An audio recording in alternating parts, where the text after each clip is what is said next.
नमस्कार बच्चों। आज हम कक्षा 10 के हिंदी व्याकरण का एक बहुत ही महत्वपूर्ण विषय पढ़ने वाले हैं, पदबंध। आज के इस वीडियो में हम जानेंगे पदबंध क्या होता है, पदबंध के प्रकार कौन-कौन से हैं, हर प्रकार के आसान उदाहरण और पदबंध को पहचानने की सरल ट्रिक्स। तो चलिए शुरू करते हैं।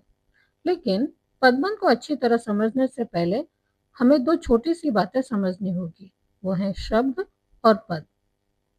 शब्द क्या होता है? भाषा की सबसे छोटी, स्वतंत्र और सार्थक इकाई को शब्द कहते हैं। शब्द अपने आप में अर्थ रखते हैं और स्वतंत्र रूप से प्रयोग किए जा सकते हैं। यह हमें इसी रूप में शब्दकोश यानी डिक्शनरी में भी मिलते हैं। सरल शब्दों में कहें तो जब वर्ण या अक्षर मिलकर कोई अर्थपूर्ण रूप बनाते हैं तो उसे शब्द कहा जाता है, जैसे कपड़ा, फूल, नदी। पद क्या होता है? जब यही शब्द वाक्य में प्रयुक्त होते हैं तो ये पद बन जाते हैं, अर्थात वाक्य में आकर वे व्याकरण के नियमों का पालन करते हैं, जैसे कपड़ा गंदा है, फूल सुंदर है, नदी तेज बहती है।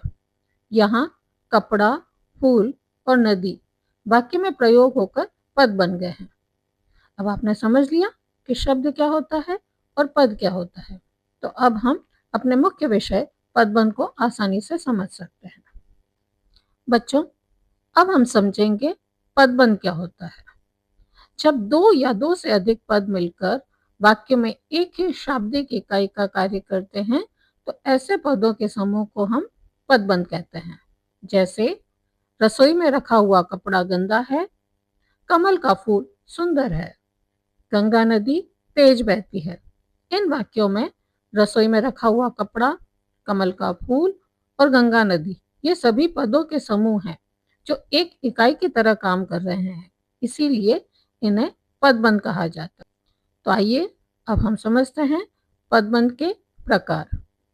पदबंध मुख्य रूप से 5 प्रकार के होते हैं। संज्ञा पदबंध, सर्वनाम पदबंध, विशेषण पदबंध, क्रिया विशेषण पदबंध और क्रिया पदबंध। आइए अब हम इन्हें एक एक करके समझते हैं। संज्ञा पदबंध। जब कोई पद समूह वाक्य में संज्ञा का कार्य करता है तो उसे संज्ञा पदबंध कहते हैं। इसमें मुख्य शब्द संज्ञा होता है और बाकी शब्द उसी पर आधारित होते हैं। पहला उदाहरण देखते हैं। बगीचे में खेलते हुए बच्चे हंस रहे थे। इस वाक्य में बगीचे में खेलते हुए बच्चे संज्ञा पदबंध है। यह कौन का उत्तर दे रहा है? दूसरा उदाहरण देखते हैं। कड़ी मेहनत करने वाला व्यक्ति सफल होता है। यहाँ कड़ी मेहनत करने वाला व्यक्ति संज्ञा पदबंध है। यह एक व्यक्ति का बोध करा रहा है। उदाहरण 3। समुद्र के किनारे बना हुआ घर बहुत सुंदर है। यहाँ समुद्र के किनारे बना हुआ घर संज्ञा पदबंध है। यह एक वस्तु यानी घर की पहचान करा रहा है। तो याद रखने की आसान ट्रिक है, अगर पूरा पद समूह मिलकर कौन या क्या का उत्तर दे तो वह संज्ञा पदबंध होता है। अब हम पढ़ते हैं सर्वनाम पदबंध। जब कोई पद समूह वाक्य में सर्वनाम का कार्य करता है तो उसे सर्वनाम पदबंध कहते हैं। जैसे मुश्किल समय में साथ देने वाला वही मेरा सच्चा मित्र है। यहाँ मुश्किल समय में साथ देने वाला वही सर्वनाम पदबंध है, क्योंकि इसका मुख्य शब्द वही है जो एक सर्वनाम है। दूसरा उदाहरण देखते हैं। इन सब में से कुछ ही छात्र प्रतियोगिता में चुने गए।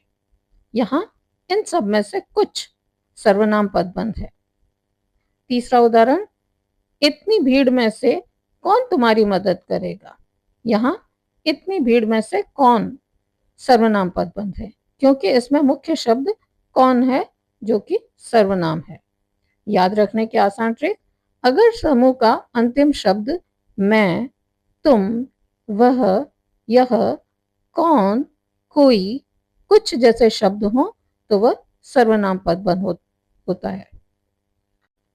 बच्चों, अब हम पढ़ते हैं विशेषण पदबंध। जब कोई पद समूह किसी संज्ञा या सर्वनाम की विशेषता बताए तो उसे विशेषण पदबंध कहते हैं। जैसे बहुत मेहनत करने वाला छात्र हमेशा सफल होता है। यहाँ बहुत मेहनत करने वाला विशेषण पदबंध है। यह छात्र की विशेषता बता रहा है। नीले रंग की चमकदार कार सड़क पर खड़ी है। यहाँ नीले रंग की चमकदार विशेषण पदबंध है। यह कार की विशेषता बता रहा है। पेड़ के नीचे बैठा हुआ आदमी बहुत थका हुआ था। यहाँ पेड़ के नीचे बैठा हुआ विशेषण पदबंध है। यह आदमी की विशेषता बता रहा है।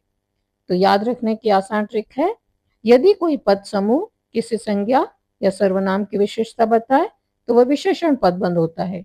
इसे पहचानने के लिए अपने आप से पूछिए, कैसा, कैसी, कैसे। क्रिया विशेषण पदबंध। जो पद समूह क्रिया की विशेषता बताए उसे क्रिया विशेषण पदबंध कहते हैं। जैसे वह बहुत धीरे धीरे चलता है। यहाँ बहुत धीरे धीरे क्रिया विशेषण पदबंध है। यह बता रहा है कि काम कैसे हो रहा है। पक्षी पिंजरे के अंदर बैठा है। यहाँ पिंजरे के अंदर क्रिया विशेषण पदबंध है। यह बता रहा है कि काम कहाँ हो रहा है। मैं इस माह के अंत तक आ जाऊंगा। यहाँ इस माह के अंत तक क्रिया विशेषण पदबंध है। यह बता रहा है कि काम कब होगा।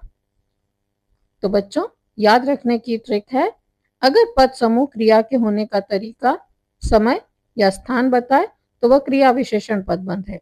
इसे पहचानने के लिए पूछिए, कैसे, कब, कहाँ। अब आता है क्रिया पदबंध।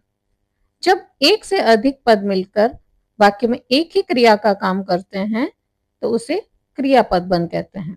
अर्थात कई शब्द मिलकर क्रिया को पूर्ण रूप से व्यक्त करते हैं। जैसे बच्चे मैदान में खेल रहे हैं। यहाँ खेल रहे हैं क्रिया पदबंध है।